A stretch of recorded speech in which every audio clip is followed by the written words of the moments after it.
title, Ang Biyaya at Katotohanan, John chapter 1 verse 15 to 18. Sa mga naunang talata ay nakita natin kung paano ipinakilala ang salita na nagkatawang tao. Ngayon ay mas lalalim pa ang ating pag-unawa, sapagkat hindi lamang ipinapakita kung sino si Jesus, ipinapakita rin kung ano ang kanyang dala sa buhay ng tao. Biyaya at katotohanan.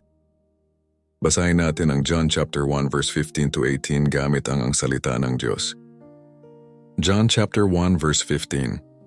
Nagpatotoo si Juan tungkol sa kanya at ito ang kanyang sinabi.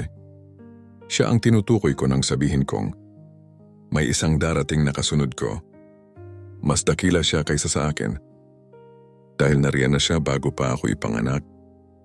Hindi itinuring ni Juan ang sarili niya bilang sentro ng mensahe. Sa halip ay malinaw niyang itinuro si Jesus, kahit siya ay nauna sa pagsilang. Kinilala niyang si Jesus ay mas dakila, sapagkat siya ay umiiral na bago pa ang lahat. Ipinapakita nito na si Jesus ay hindi lamang bahagi ng kasaysayan.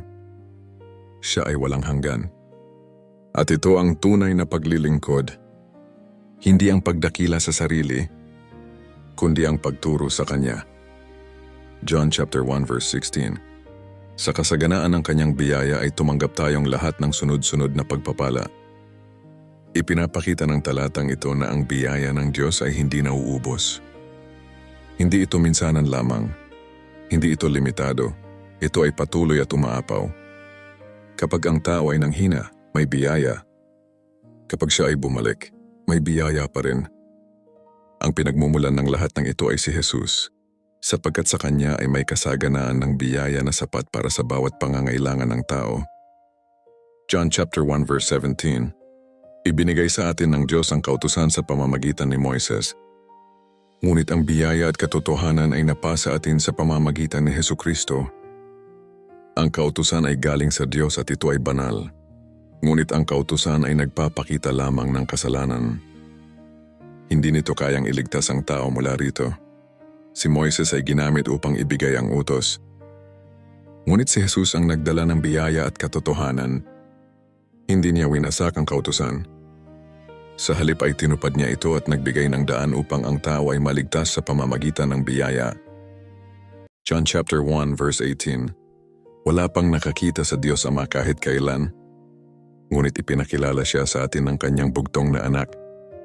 Na Diyos din nga at kapiling ng Ama. Hindi kayang makita ng tao ang Diyos sa sariling kakayahan. Ngunit ang Diyos mismo ang gumawa ng paraan upang siya ay makilala. Ipinahayag niya ang kanyang sarili sa pamamagitan ng kanyang bugtong na anak. Kung nais mong makilala ang Diyos, tingnan mo si Jesus. Kung nais mong maunawaan ang puso ng Diyos, tingnan mo si Jesus.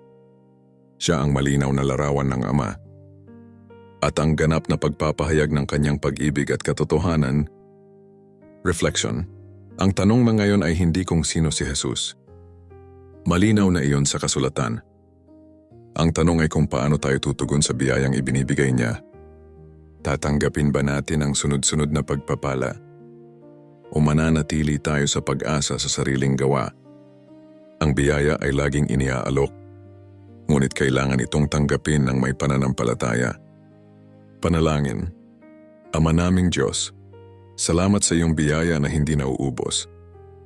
Salamat dahil ipinakilala mo ang iyong sarili sa pamamagitan ni Jesus. Turuan mo kaming umasa hindi sa aming sariling lakas, kundi sa biyayang nagmumula sa iyo. Tulungan mo kaming mamuhay ayon sa iyong katotohanan. Ito ang aming panalangin. Sa pangalan ni Jesus. Amen. Ito ang Word Zion, pag-aaral ng salita ng Diyos, sa paraang malinaw, simple at may lalim, pagpalain kayo ng Diyos.